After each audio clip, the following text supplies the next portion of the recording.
Hello and welcome to the Big Match Theory. I'm Mangesh, and along with me, as always, we have Rohit and Abhishek. And before we go ahead, happy birthday, Rohit, 38 now.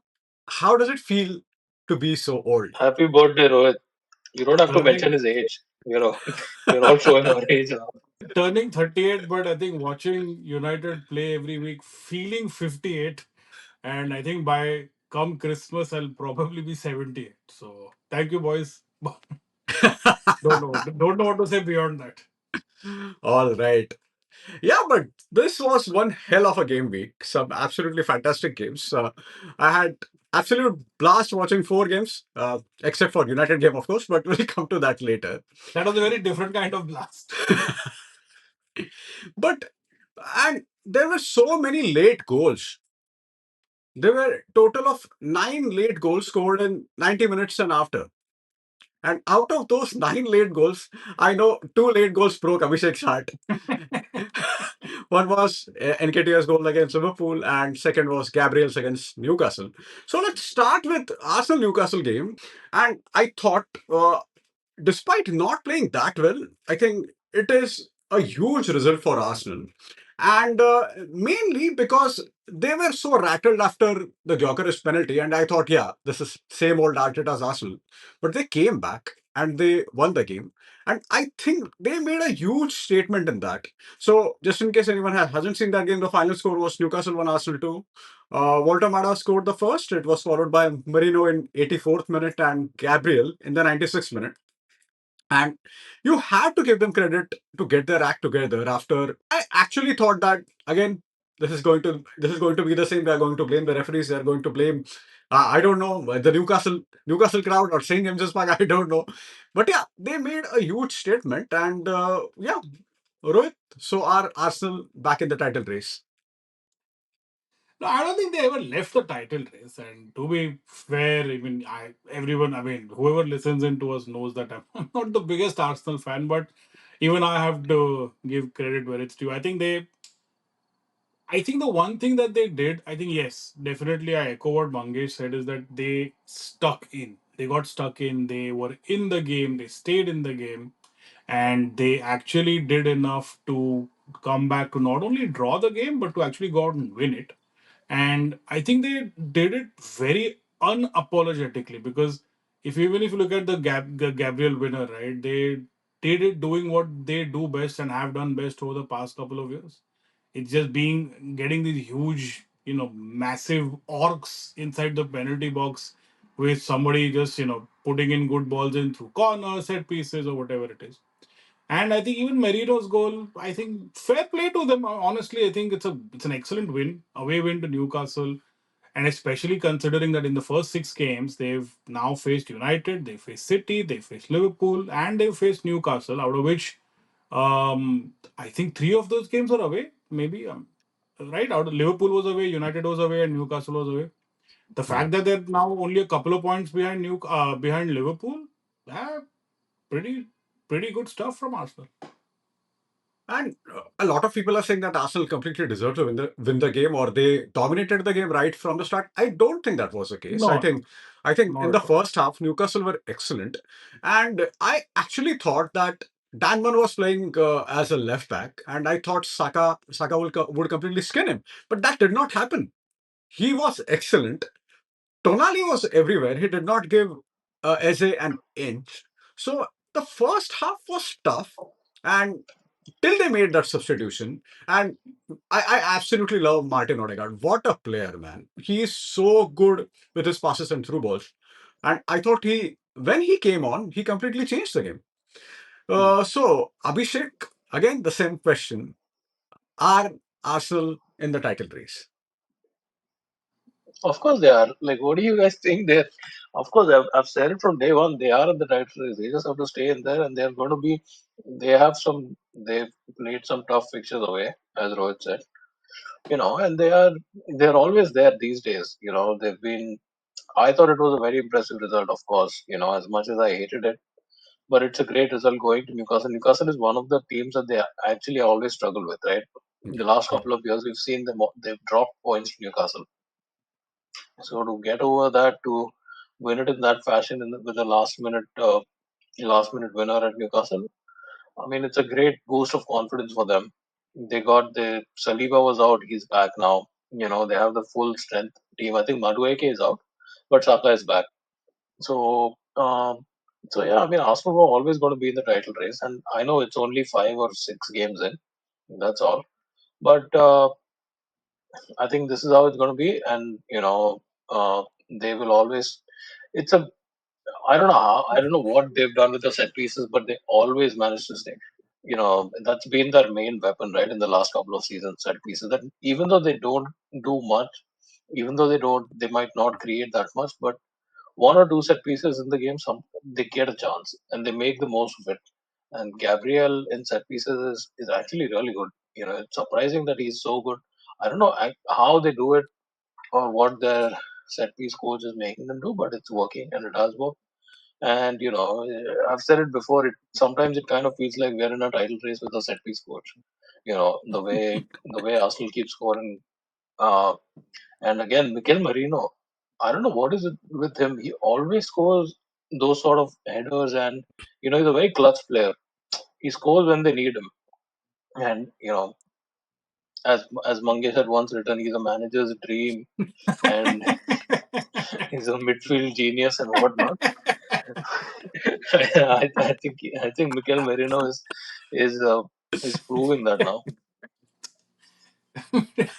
I just I saw that coming, so yeah.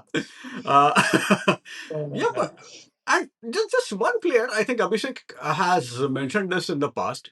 Do you think Declan Rice does enough when Arsenal are under the hammer? He was good defensively, he was running everywhere. But when it comes to attack, I don't think he made that much impact. I've not seen him do that whenever Arsenal are under the hammer. So Abhishek has mentioned this in the past. So what do you think is the case? Do you think he's a good player? Do you think he's an overrated player? Or what kind of player is he? He is most certainly. Sorry. Go on, Abhishek. No, no. I think you and I are on the same page. I'm just not going to say it, but you are going to say it. So go ahead. Oh, of course, I'm going to say it.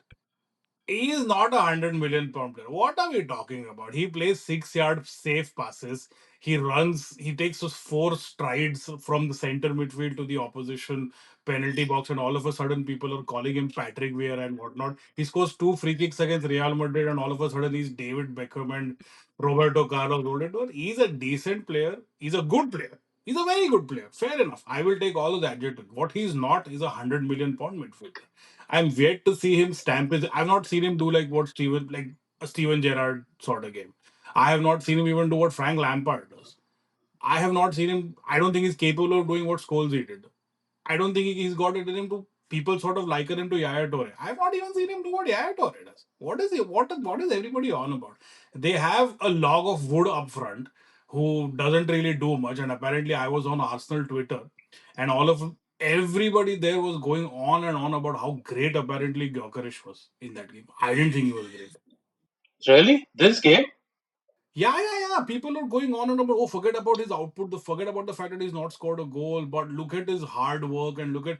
We're not talking about some plucky 18-year-old to talk about his hard work. We're talking about a guy who scored 50 goals and he won some dumbass award at the Ballon d'Or ceremony for being the greatest number 9 or whatever the hell it is. So, sorry, but yeah, let me cut my rant short. No, I don't think he's a £100 million midfielder. I mean, I can't remember what I've said about Declan Rice in the past, but I've said it to some of the other Arsenal friends of mine who that I think they've made too much out of him. I mean, it's not that he's a little overhyped. A little. I'm not saying he's not a good midfielder. He's a very good midfielder. He's got He a is, he great engine is. on him. He does a lot of the basics really really well. But I think a, a, an outstanding example of how Declan Rice gets overhyped is the game against Liverpool last year when at Anfield. If you remember, there was a break and it was like 4-on-1, and Declan Rice was the only person who was running behind, and there were 4 Liverpool attackers coming towards him, and Salah was running with the ball, and he had there was someone next to him, and then there was Trent on the right, and Salah passed to Trent, as they got inside the near the box, and then Trent basically took a shot and it hit the post and it went out. All Declan Rice did was he ran behind with them. He tried to cover for them for. Of course, he was not able to. He was not going to be able to. But then there were posters made of him. There were posters and they were like Nike and all. I don't know what sort of posters that. The entire like that whole Game of Thrones. You know how Jon Snow was facing that entire army, things like that. They made so many. There were so many edits of Declan Rice like that, and they were like, the Liverpool attack was in full force. Only one man stood in the way, and that man was Declan. He did nothing. All he did was he ran back. He tried to cover. I'm not saying he didn't. He tried to cover. Salah got his pass when he wanted it. Trent took a shot. Trent took a bad shot. It hit the post. It went out. It's There's nothing that Rice did, but the amount of posters and posts and edits that I saw after that game about Declan Rice. This is kind of the way players like him get over it. I'll tell you, if you were to describe Declan, I'll just say he's a slightly tall Mark Noble.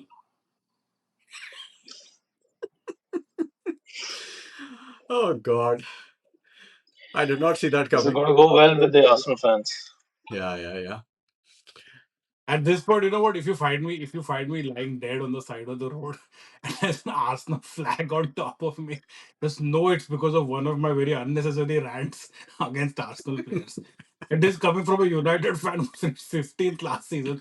I'm sitting here criticizing Declan Rice. I understand the irony of it, but I will still do it because I'm committed to the cause. I know, same. I mean, after watching Florian Wirtz, the 125 million man, not give a single goal or assist, I think people are going to come after me that what are you talking about, Rice, when you have people like Florian Wirtz playing for you? Sorry. Just to, I think credit where it's due. I think this season, usually in a game away to Newcastle, at least, I would have probably seen Arsenal getting a draw. Like I would have seen them getting that Marino goal, but I wouldn't have seen them kick off from there and get the win. So maybe egg on my face at the end of the season, maybe, but yeah, it's decent so far. From I think if you were to tell Arsenal fans that they would be second in the league, just only a couple of points off Liverpool, having played all of these teams in their first 6 games, yeah, they'd definitely take it right now.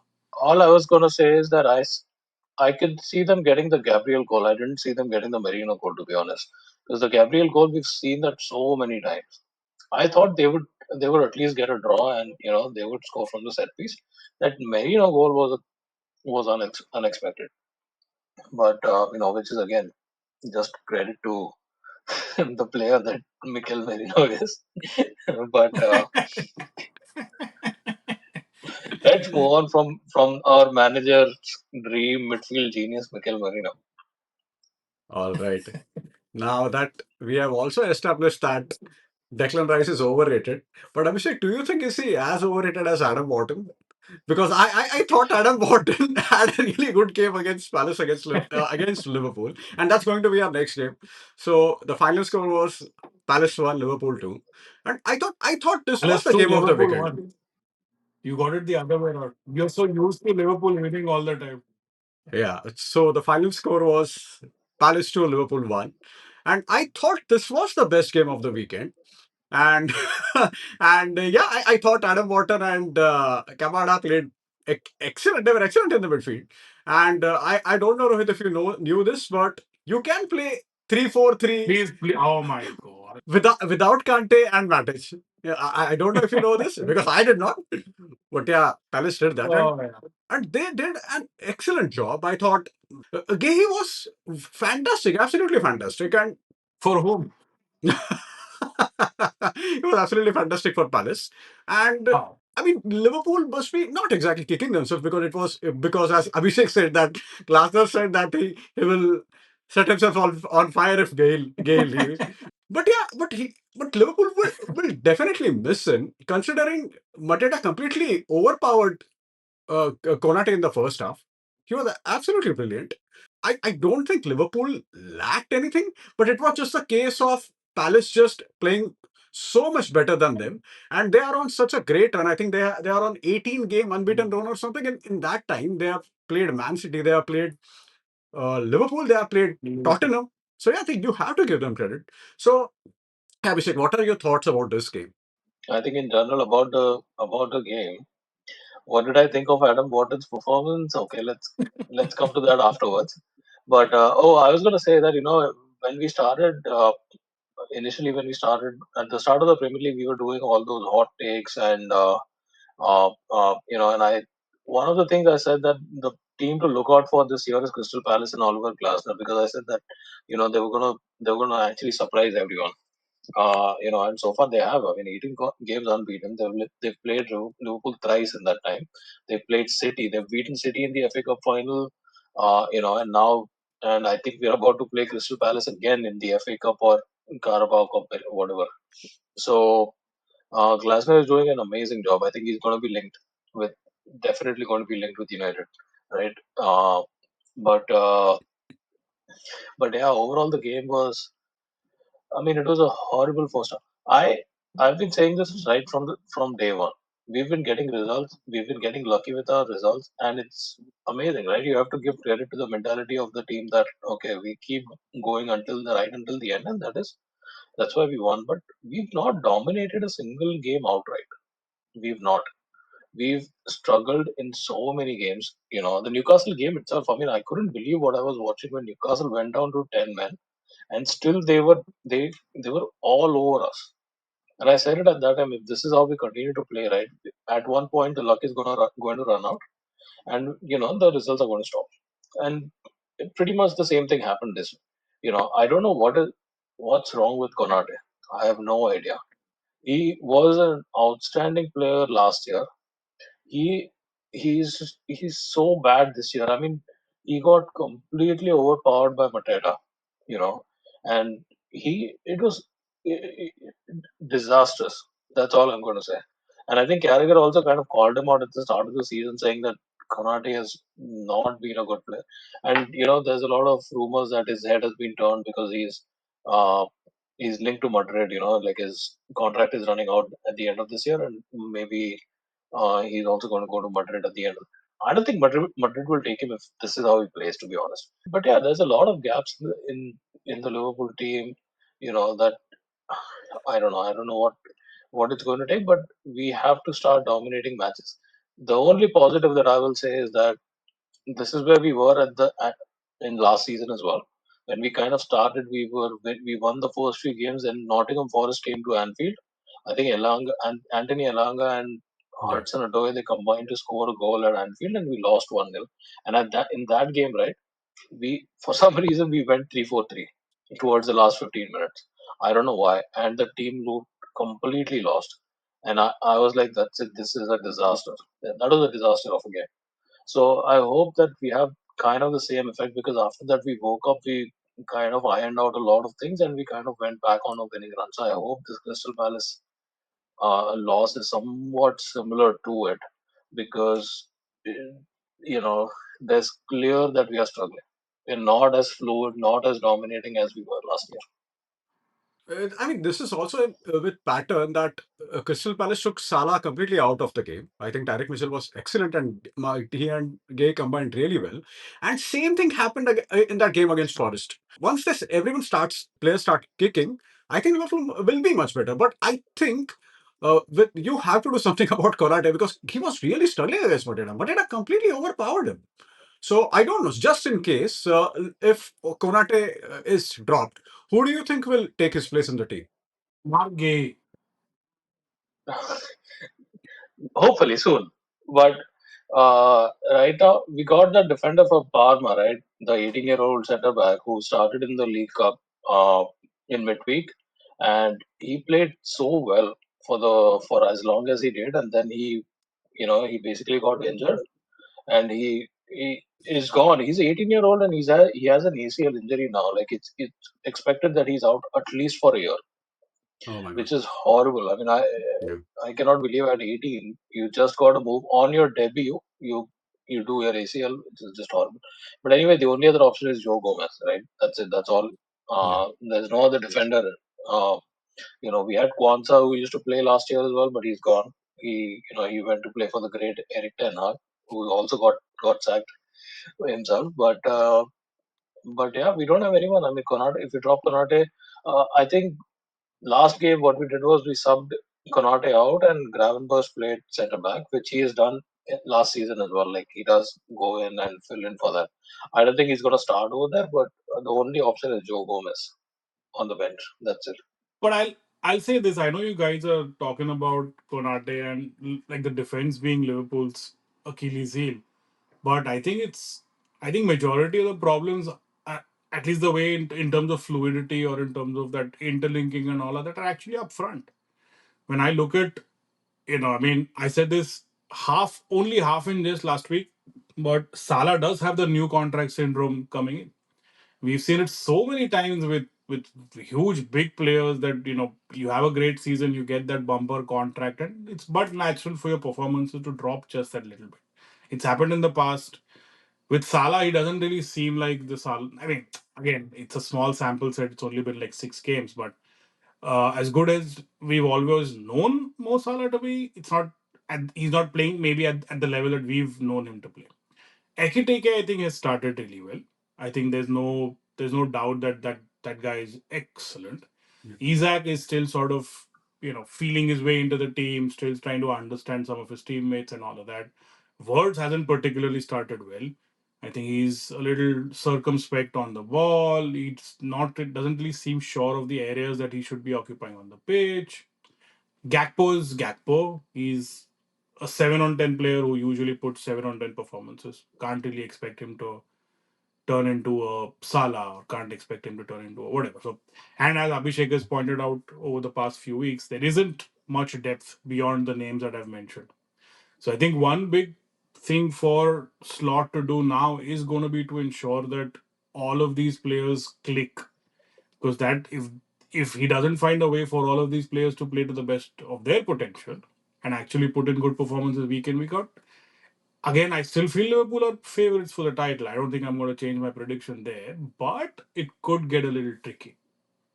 See, I've said this at the start of the season that as good as Liverpool might be, but they have changed too much, and it takes some time for team to get into their groove, to players to understand each other's position. So maybe they will need some time. Maybe after the international break they will start playing well. Also, at the same time, we also need to remember that Ekitike, who was playing so well, he did not play this game. So I mean that could be one of the reasons. It was Isaac's first game, first start for Liverpool, right? Second, he played in the League Cup, but yeah, in the Premier League, yes. Yeah, in the Premier League. So yeah, maybe it will take them maybe a couple of weeks, and I hope they take their time till for another couple of weeks, and they start clicking only after United game, and I hope they only batter us 2-0 instead of 4-0.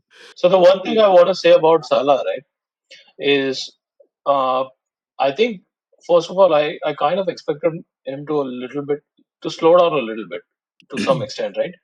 I mean, in that aspect, Van Dijk has not slowed down. I don't think so. I think, but again, as a centre back, he's kind of I think he's managing his performances very well. Like he's not, but Salah has kind of there are signs that he's slowing down a little bit, but at the same time, the one thing to notice or remember is that last season, he was playing with Nunes, with Jota, and with Diaz.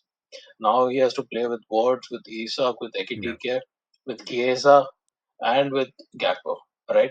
So I think it's going to take time. Isak in the first game didn't do much. Actually, I thought Isak did a little bit better in the second half against Palace. The first half, invisible, absolutely invisible. But in the second half, he played like how he used to play at Newcastle. He was holding up the ball, he was taking on defenders a little. Some glimpses he is showing. Ekitike has hit the ground running right away. That's a great sign. And for some reason, which is I absolutely love him, but Chiesa is, kind of showing signs of what he used to be like. Like he's actually starting to play well. I used to love Chiesa when he used to play for Italy. He was like a 90 million winger at one point of time, Yeah. Yeah. and we just got him for like 9 million last year. So he's showing glimpses of his old self a little bit, and I think I think it's good. He's got like 4 or 5 goals and assists so far. So I have a lot of hopes from Chiesa this year. So let's see what happens. But yeah, I think it's gonna take a little bit of time. That's for sure. All right. So from Liverpool, let's talk about United. So Rohit, I'll hand it over to you. What did you think of United's performance? And I'll just keep my mouth shut. No, I think it's almost it's similar to what we said last week, right? I mean, we predicted United to finish eighth. We probably finished 10th, but we're showing the form of a team that's mid-table, right? You go out and beat Chelsea, however it is you beat Chelsea, but you beat Chelsea. And the very next week you put in a crappy performance full of individual errors and mistakes by the manager in terms of personnel. And that's just how it is. Next week, I'm pretty sure we play Sunderland. We'll end up beating Sunderland. Then again you're going to get thrashed by Liverpool. Then again you're going to go out and beat somebody. And again, so it's very emblematic. It's sort of like you know, it's a case study for what a mid-table club looks like, and that's what United are right now. Simple facts. I think the personnel aren't good. I know, we've said a lot about the. It's I think about United and it's not one thing that's wrong. It's wrong on multiple levels.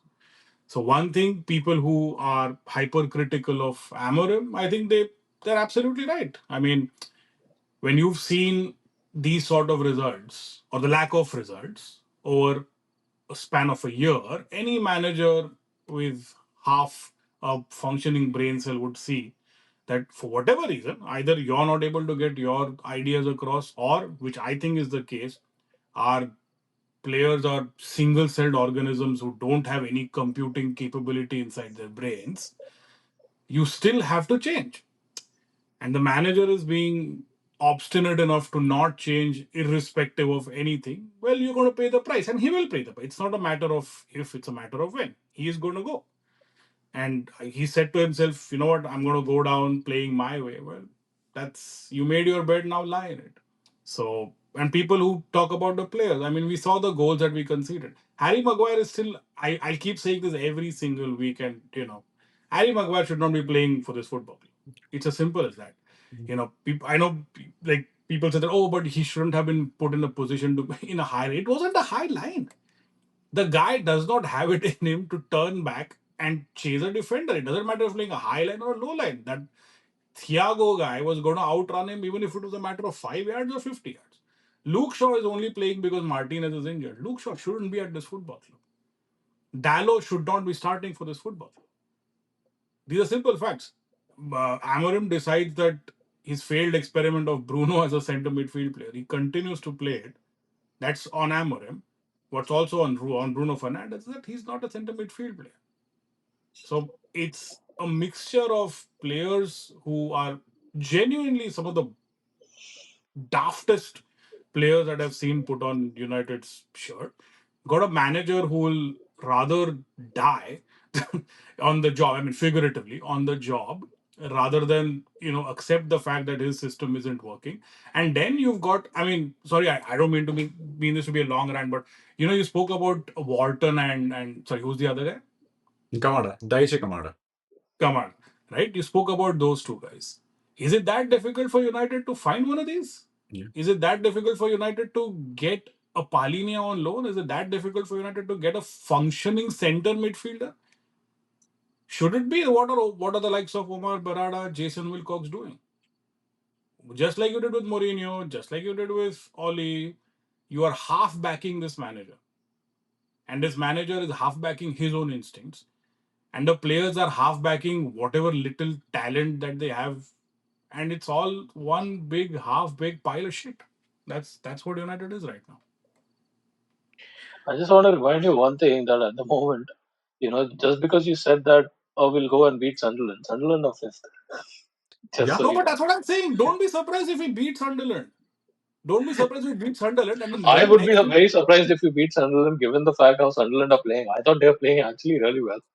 See, it's Old Trafford, right? At Old Trafford, I mean, it doesn't matter who you put in front. I know United will put up a fight. Put up. We all, like, we were good against Possible, Arsenal. We were, yeah. if it was away, yeah. If it was away, I would have said United are going to lose. But because it's at home, I'll say United will win against Sunderland. The next week, even if I don't get West Ham or any team that's on the bottom, I won't be surprised if we actually lose.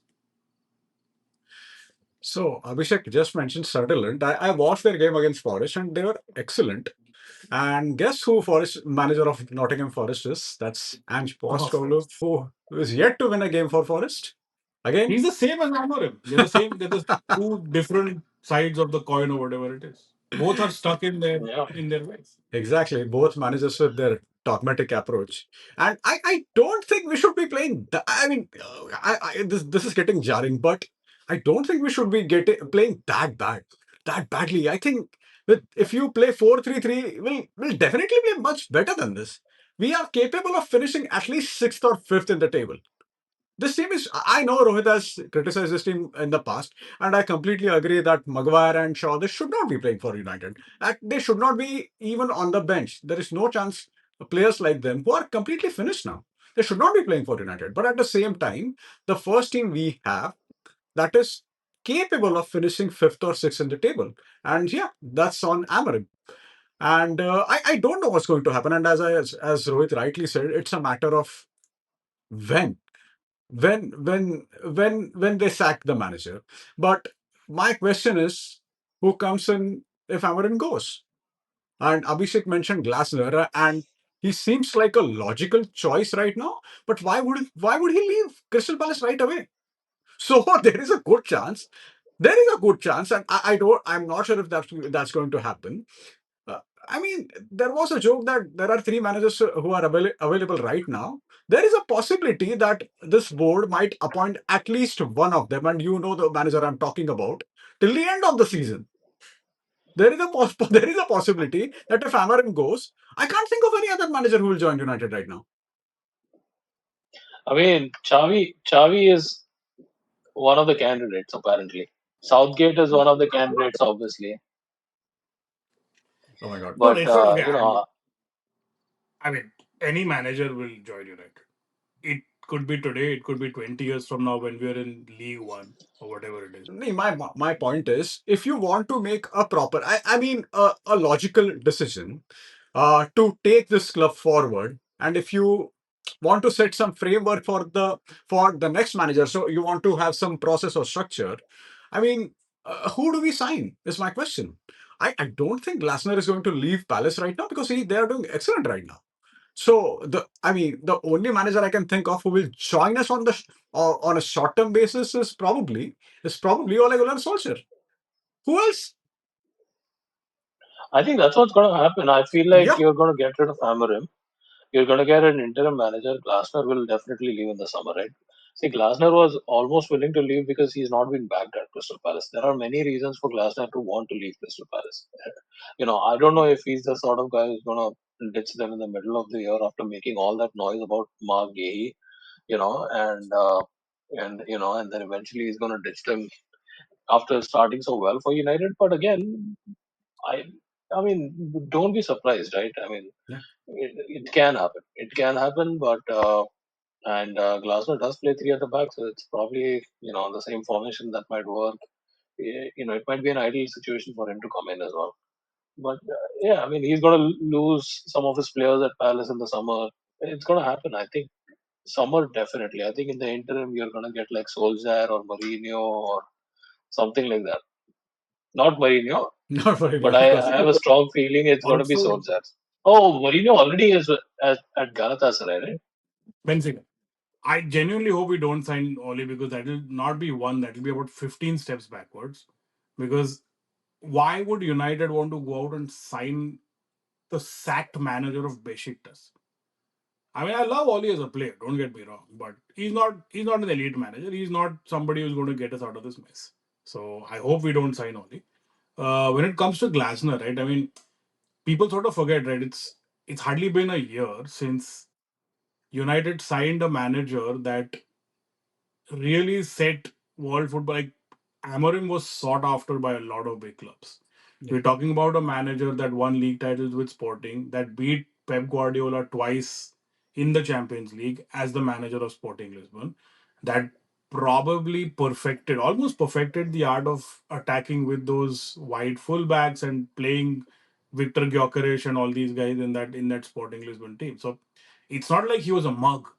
It's not like United went out and signed a manager that was completely clueless and it didn't know what to do. This was a manager. We say that, oh, we should get Glasner in because Glasner can play the 3-4-3.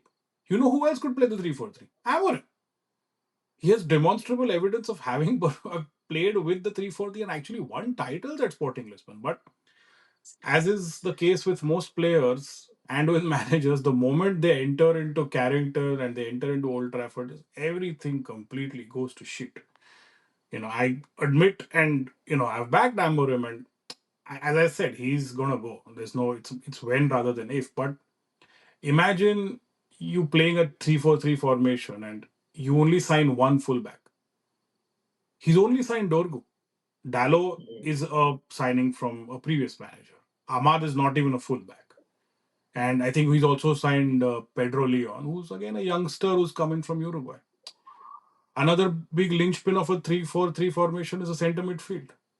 He hasn't signed anyone, literally no one. So, all of those things, again, it doesn't mean that Amorim is blameless. He still continues to play Bruno in that role, is completely on him. But the next manager that comes in, whenever that happens again, is he gonna get things magically right by playing a 4-3-3? No, he's not.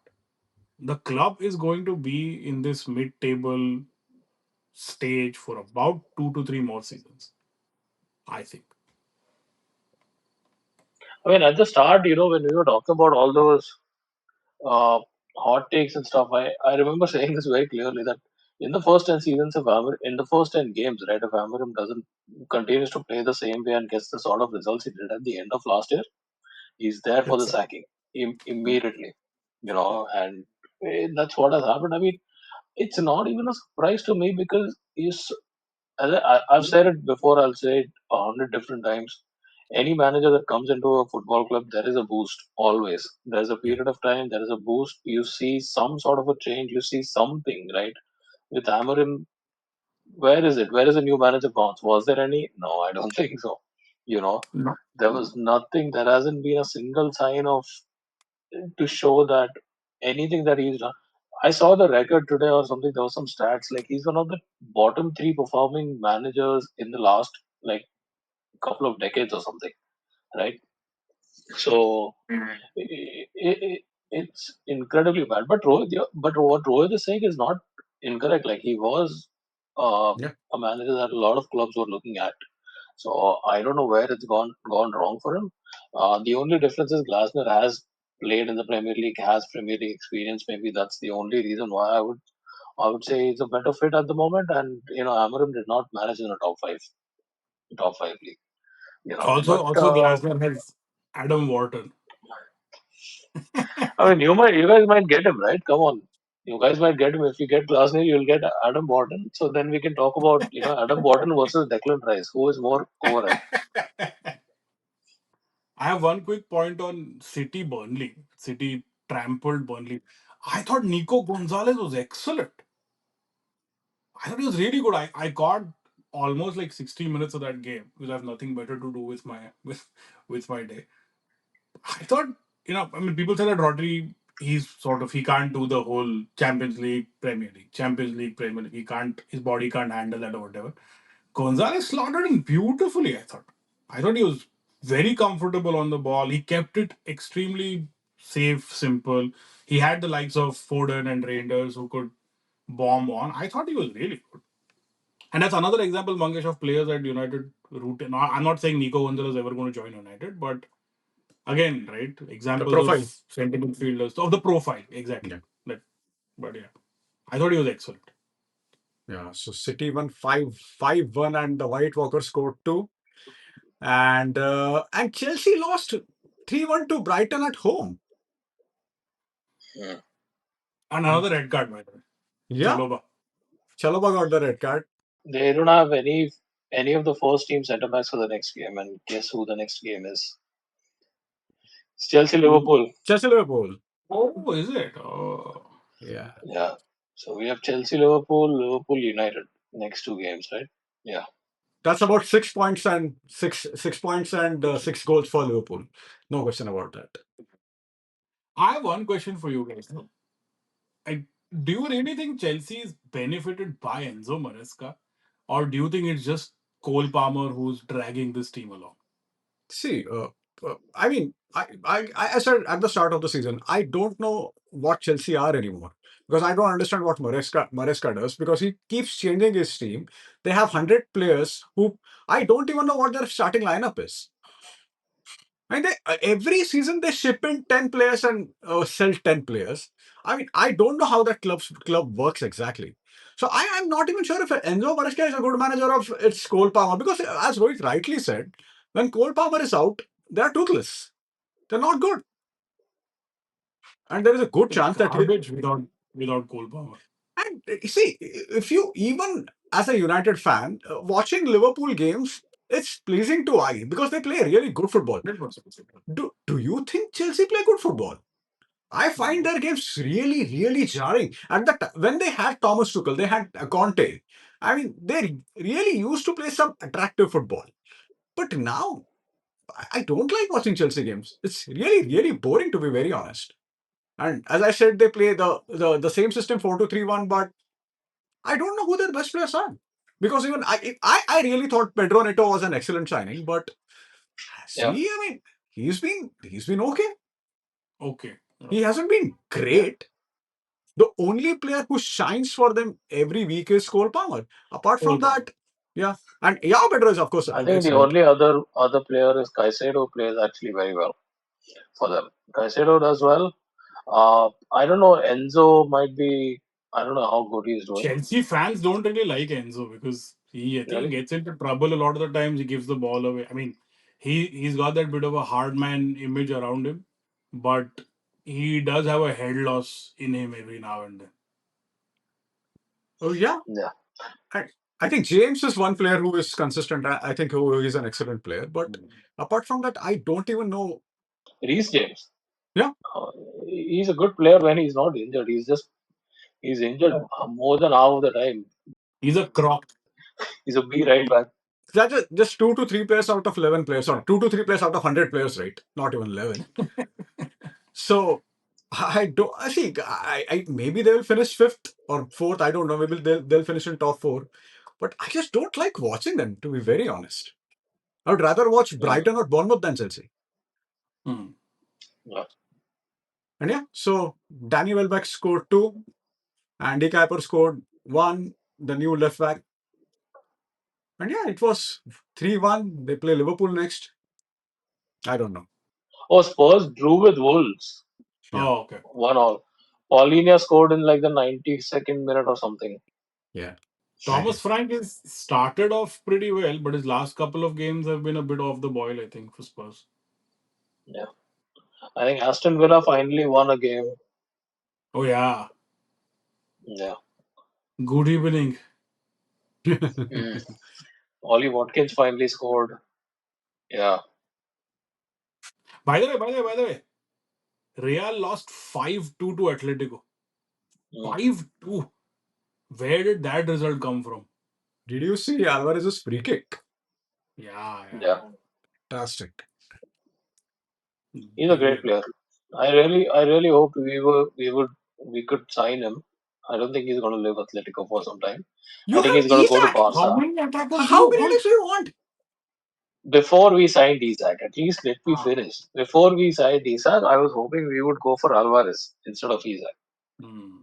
To be fair, that would have made a lot more sense because I think Alvarez is also of that similar profile Yeah. to the players that you've had previously. Yeah. But he did want to leave, right? He wanted to leave England, so he went. No, I don't think he's going to come back. And he has played with the best. So I mean, That's the only reason he's the poor guy isn't playing for Madrid or Barca. If he'd actually played with the real goat, he would have played for one of the top two right now. But by the way, you know what? Sorry, but speaking of good man management, right? Look at the way Xabi Alonso is handling Vinicius. Like he benched him in that Champions League game. Like he's not afraid to put Vinicius on the bench. He's not afraid to, he's changed. Like he used to play the 3-4-2-1 whatever in for Leverkusen. He's playing a 4-2-3-1 now for Real Madrid. By the way, Real Madrid have this excellent right wing guy, Franco Mastontana or something. I'm getting his second name wrong. He's a brilliant player. Huh? I caught some of the Champions League games from the previous week. I thought he's excellent. Madrid centre back is that guy who Ten Hag let go, right, from United? From no, he's the left back, Alvaro Carreras, the left back. Yeah, left back. Yeah, Okay. yeah, yeah. He's Oh, the starting left back now. but I Yeah. was it Ten Hag or was it the club? Oh, no, but during Ten Hag's tenure, I mean, Yeah, yeah. whoever I decided to don't think let it him was Ten go. Hag. I don't think it was Ten Hag. Yeah, it was the club. Yeah, so they first Yeah. sold him to Benfica, Yeah, and then he was an excellent player. He was yeah. always going to go straight to the top. And was it one of you guys who gave me Dean Huijsen's new nickname is? Do you know what it is? What? Saddam Hussein. What? Yeah, because apparently he's made a few clangers Hmm. when he's started for Madrid as a centre half. So Dean Huijsen is now called Saddam Hussein. Oh my God. Because obviously it doesn't take long for Madrid fans to Yeah, turn on that turn on their place. players. Yeah. Oh yeah. By the way, your favorite Marcus Rashford. Uh, Um, he missed after scoring two brilliant goals against Newcastle. He did not play the next game. Why? yeah, because he came late, missed the bus. He missed the bus. And Paul Scholes said on that the new podcast he has with Nicky Butt, how can you sleep? There are so many alarms. There are so many gadgets. How can you sleep and miss the training session? I have no idea. Seriously. Imagine him actually scoring two really good goals, getting all the love in the world, and then the idiot just decides to sleep. Yeah. On that topic of going to sleep, Oh, yeah. I'm now working on my last two remaining brain cells. So before we completely go to sleep, I think All right. So that's it for today. Thank you so much for watching. Bye for now. Good night. And happy birthday, Rohit.